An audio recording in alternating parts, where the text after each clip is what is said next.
अस्सलामुअलैकुम बच्चों, welcome back. ये जस्ट एक वीडियो नहीं है, ये बच्चों आपको नाइन्थ क्लास के कंप्यूटर साइंस के पेपर में 11 नंबर दिला सकती है। इस वीडियो में मैंने कवर करा है चैप्टर नंबर 1 को और 2025-26 के एग्ज़ाम में चैप्टर नंबर 1 में से 11 नंबर का पेपर सेट होना है। सिर्फ 3 टॉपिक्स हैं। अगर आप लोग इस वीडियो को कंप्लीट देख लेते हो तो आपके वो टॉपिक्स कवर हो जाएंगे। ओनली 3 टॉपिक्स हैं, मैंने अपने नोट्स में इनको कवर करा है। अगर आपको ये चाहिए तो मैं इस वीडियो में बता दूंगा कैसे ये आपको मिल सकते हैं। फर्स्ट टाइम हो लाइक एंड शेयर कर दो। इससे फ़ायदा क्या होना है कि नेक्स्ट एक वीडियो और आएगी जिसमें मैं चैप्टर नंबर 6 नेटवर्किंग पर बात करूंगा और वहाँ से भी 11 नंबर का ही पेपर बनना है। तो चलें फिर स्टार्ट करते हैं चैप्टर नंबर 1 को और जानने की कोशिश करते हैं कि वान न्यूमैन आर्किटेक्चर क्या है। इसकी वजाहत डिटेल से कर लेते हैं। पेपर में 8 नंबर का ऐसे सवाल आता है, कंप्यूटर के वान न्यूमैन आर्किटेक्चर की वजाहत कीजिए। इसके जवाब में सबसे पहले आपने ये बताना होता है वान न्यूमैन आर्किटेक्चर क्या है। ये 2 नंबर का आ जाता है, वान न्यूमैन आर्किटेक्चर क्या है। तो आपने इसके जवाब में ये बताना है कि वान न्यूमैन आर्किटेक्चर कंप्यूटर का बेसिक डिज़ाइन है। जैसे एक होम होता है ना, उसका बेसिक डिज़ाइन होता है, उसके बाद एडवांस जो मर्ज़ी चीज़ें ऐड कर लें, लेकिन उसका बुनियादी डिज़ाइन होता है घर का। बिल्कुल ऐसे ही कंप्यूटर का भी बुनियादी डिज़ाइन है और उस बुनियादी डिज़ाइन को वान न्यूमैन आर्किटेक्चर कहते हैं। इसको बनाया किसने है? इसको बनाया है जॉन वान न्यूमैन ने। इसकी खूबी क्या है, ये भी पेपर में सवाल आता है। या आ जाता है इसका फ़ायदा क्या है, या आ जाता है वान न्यूमैन आर्किटेक्चर की खसूसियात बयान करें। तो वो मैंने मेंशन कर दी है कि इसमें डाटा और प्रोग्राम एक ही मेमोरी में महफूज होते हैं। What is the difference between data and program? Data student बोलते हैं किसी भी चीज़ के बारे में फैक्ट्स एंड फिगर को, यानी अगर मेरे बारे में कोई डाटा कलेक्ट करे ना तो वो करेगा मेरा नाम क्या है, मेरी एज क्या है, मेरे फादर का नाम क्या है, मैं करता क्या हूँ। तो ये मेरे मतलब डाटा है। इसी तरह से आप लोग किसी भी चीज़ के मतलब डाटा इकट्ठा कर सकते हो। अब वो वाला डाटा और उस डाटा को प्रोसेस करने के लिए जो सॉफ्टवेयर बनना है यानी प्रोग्राम बनना है, दोनों एक ही मेमोरी में होंगे वान न्यूमैन आर्किटेक्चर में। ये इसकी खासियत है। अब बात करते हैं इसके अहम कंपोनेंट। यानी जिस तरह से हमने बात करी थी ना, एक घर का बेसिक डिज़ाइन होता है। तो एक घर के बेसिक डिज़ाइन में क्या चीज़ें होंगी? एक बेडरूम होगा, एक वॉशरूम होगा, एक खाना पकाने के लिए किचन होगा, एक दरवाजे होगा घर में एंटर होने के लिए और बाहर निकलने के लिए। तो आई होप आप लोग समझ गए हो।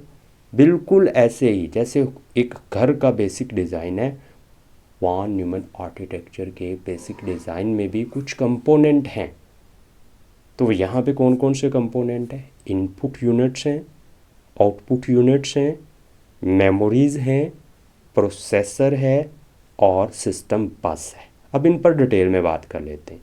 इनपुट यूनिट जो कंप्यूटर को डाटा और हदायत देते हैं, यानी कंप्यूटर को डाटा और हदायत जिन डिवाइसेस के ज़रिए दी जाएगी ना, वो डिवाइसेस है इनपुट यूनिट में आती हैं।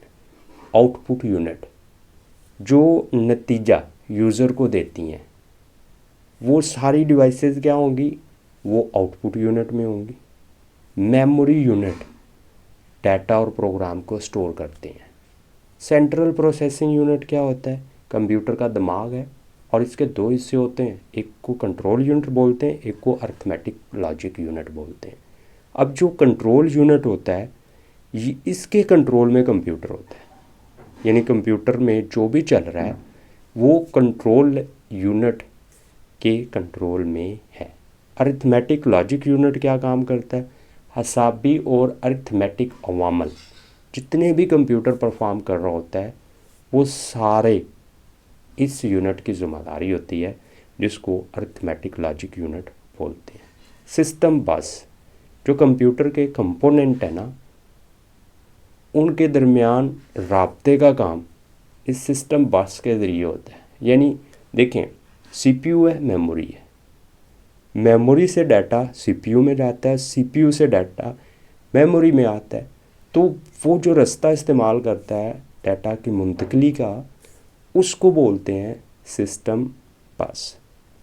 अब हम लोग बात कर लेते हैं वॉन न्यूमन आर्किटेक्चर के इंस्ट्रक्शन साइकिल की। जो इंस्ट्रक्शन साइकिल है इसके 4 हिस्सों में डिवाइड किया जाता है। फैच का मतलब होता है हदायत को मेमोरी से हासिल करना। यानी जब सीपीयू क्या कर रहा होगा, हदायत को मेमोरी से हासिल कर रहा होगा, तो इस अमल को बोलेंगे फैचिंग हो रही है। उसके बाद है डी कोड। अब सीपीयू ने हदायत तो मेमोरी से ले ली है, बट सीपीयू को ये समझना है कि इन हदायत पे क्या करना है, कौन सा ऑपरेशन परफॉर्म करना है। जब ये अंडरस्टैंड कर रहा होगा तो इस अमल को बोलेंगे डी कोड। उसके बाद है एग्जीक्यूशन। जब सीपीयू को समझ आ जाती है तो वो फिर क्या कर देता है, हदायत पर अमल करना शुरू कर देता है, और हदायत पर अमल करना एग्जीक्यूशन कहलाता है। स्टोर, जो रिज़ल्ट हदायत पर अमल करके निकलता है ना, उसको मेमोरी में महफूज करवाना।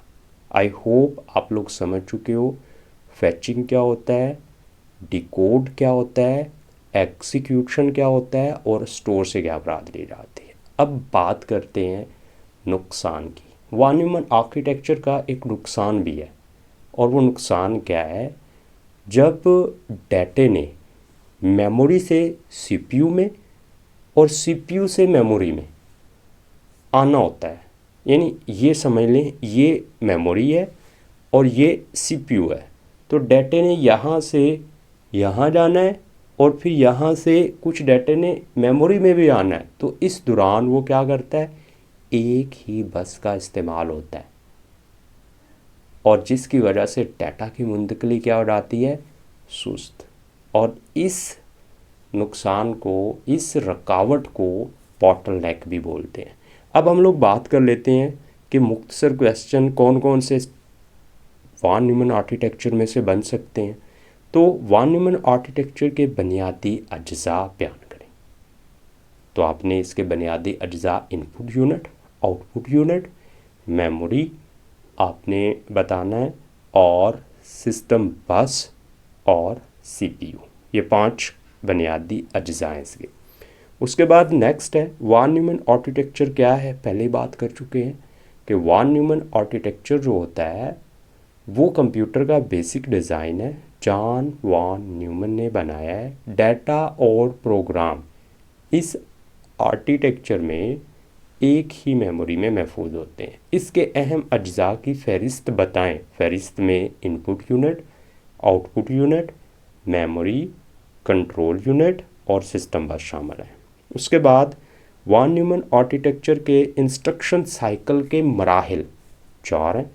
फैचिंग, डाटा को मेमोरी से सीपीयू में जाने का अमल, फैचिंग, डिकोड, इंस्ट्रक्शन को समझना, उसके बाद एग्जीक्यूशन, हदायत पर अमल करना, और स्टोर, इसमें क्या होता है कि जो नतीजा निकलता है उसको मेमोरी में महफूज करना। वॉन न्यूमन आर्किटेक्चर में रुकावट यानी बॉटलनेक। अब जो बॉटलनेक होती है उसमें क्या होता है कि मेमोरी और सीपीयू एक ही सिस्टम बस इस्तेमाल कर रहे हैं, जिसमें डाटा की जो मुंतकली की स्पीड है वो सुस्त हो जाती है, और इसी को बॉटलनेक बोलते हैं। अब बात करते हैं वॉन न्यूमन आर्किटेक्चर का फ़ायदा क्या है। इसका फ़ायदा ये है कि डाटा और हदायत एक ही मेमोरी में पड़ी होती हैं और डिज़ाइन सादा हो जाता है। अब हम लोग बात करते हैं एक सिस्टम की तारीफ़ करें, इसके बुनियादी अज्जा की वजाहत करें। 8 नंबर का क्वेश्चन पूछा जा सकता है। यहाँ पे आपने बताना है या फिर ये सवाल ऐसे भी आता है कि सिस्टम के तसव्वुर की वजाहत करें। एक सिस्टम के अंदर बुनियादी अज्जा, मकासद, माहौल और मवासलात की वजाहत करें। तो यहाँ पे आपने सबसे पहले ये बताना है व्हाट सिस्टम इज़। जो सिस्टम होता है ना स्टूडेंट, याद रखनी है ये बात, आपस में जुड़े हुए हिस्से होते हैं इसमें। और ये आपस में हिस्से क्यों जुड़ते हैं? किसी ख़ास मकसद को हासिल करने के लिए। आप लोग बोल सकते हो कि किसी ख़ास मकसद को हासिल करने के लिए आपस में जुड़े हुए सिस्टम्स का हिस्सों का मजमुआ सिस्टम कहलाता है। आपस में जुड़े हुए किसी ख़ास मकसद को हासिल करने के लिए जो हिस्सों का मजमुआ होगा उसको क्या बोलेंगे? सिस्टम बोलेंगे। अब हम लोग बात कर लेते हैं सिस्टम के अज्जा की। सिस्टम में इनपुट है। इनपुट वो मालूमात है या डाटा है जो सिस्टम में दाखिल होता है। यानी एक सिस्टम है, उसमें जो मालूमात या डाटा हम लोग दाखिल करेंगे उसको इनपुट बोलते हैं। प्रोसेस होता है सिस्टम में, वो अमल होता है जिसमें इनपुट को मुफीद मालूमात में बदला जाता है। यानी सिस्टम को इनपुट मिली, डाटा और मालूमात मिली, तो सिस्टम ने क्या करना है? उस डाटा और मालूमात को फ़ायदामंद यानी मुफीद मालूमात में बदलना है, और इस काम को प्रोसेस बोलते हैं। उसके बाद है आउटपुट। जो नतीजा निकलता है ना प्रोसेसिंग का, यानी प्रोसेस करने के बाद, उसको बोलते हैं आउटपुट। फीडबैक वो मालूमात होती है जो सिस्टम की कारकर्दगी को बेहतर बनाने में मदद देती है। यानी जो भी उस सिस्टम को इस्तेमाल करेंगे, जो डिज़ाइन करा गया है, तो वो उसको इनपुट देंगे, डाटा और मालूमात देंगे। तो उस सिस्टम ने क्या करना है? प्रोसेस करना है, और प्रोसेस करके मुफीद मालूमात बनानी है।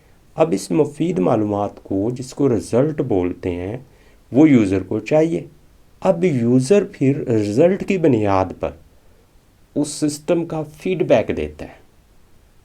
तो इससे जिन लोगों ने सिस्टम बनाया है उनको सिस्टम दोबारा रिडिज़ाइन करने में मदद मिलती है, जिससे सिस्टम्स क्या होते हैं? बेहतर होते हैं। मकसद क्या होता है इसका? मकसद होता है सिस्टम का ख़ास मकसद हासिल करना। माहौल, सिस्टम का माहौल क्या होता है? सिस्टम के माहौल में वो तमाम बैरूनी अनासर शामिल होते हैं जो सिस्टम के साथ मिलकर काम करते हैं, जैसा कि सार्फिन होते हैं इसमें, यानी इस्तेमाल करने वाले बंदे, डिवाइसेस होती हैं, और दीगर सिस्टम्स। सिस्टम मवासलात क्या होते हैं? सिस्टम के अंदर मुख्तलिफ अज्जा और डाटा के तबादले के लिए आपस में जो राब्ता होता है, यानी सिस्टम के जो अज्जा हैं वो आपस में मालूमात का तबादला कर रहे हैं। और जो वो मालूमात का तबादला कर रहे हैं, जिस तरह से जो एक कंप्यूटर सिस्टम की एग्जांपल लें, तो एक मेमोरी है, उसको डाटा और हदायत देनी है सीपीयू को। सीपीयू ने रिज़ल्ट जो भी प्रोसेसिंग करके निकाला है वो स्टोर करवाना है मेमोरी में। तो ये दो आलात हैं जिनके दरमियान डाटा की मुंतकिली हो रही है, और इसको क्या बोलेंगे? सिस्टम मवासलात बोलेंगे।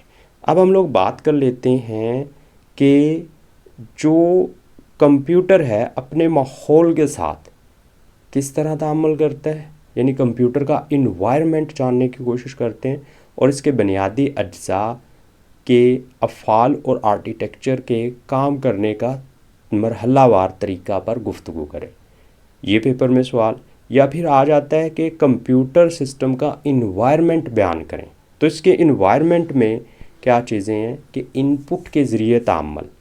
यूज़र जो होता है जब कंप्यूटर के साथ ताअम्मुल करता है तो वो कीबोर्ड, माउस, माइक्रोफोन के ज़रिए मालूमात कंप्यूटर को फ़राहम करता है। ठीक है, तो इसको बोलते हैं इनपुट के ज़रिए ताअम्मुल। यानी आपने कंप्यूटर को अगर कोई अपना नाम देना है तो उसके लिए आप लोग कीबोर्ड इस्तेमाल करोगे, अगर आपने कोई इमेज देनी है स्कैनर इस्तेमाल कर लोगे, अगर आपने साउंड देनी है तो आप लोग माइक इस्तेमाल कर लोगे। उसके बाद है प्रोसेसिंग।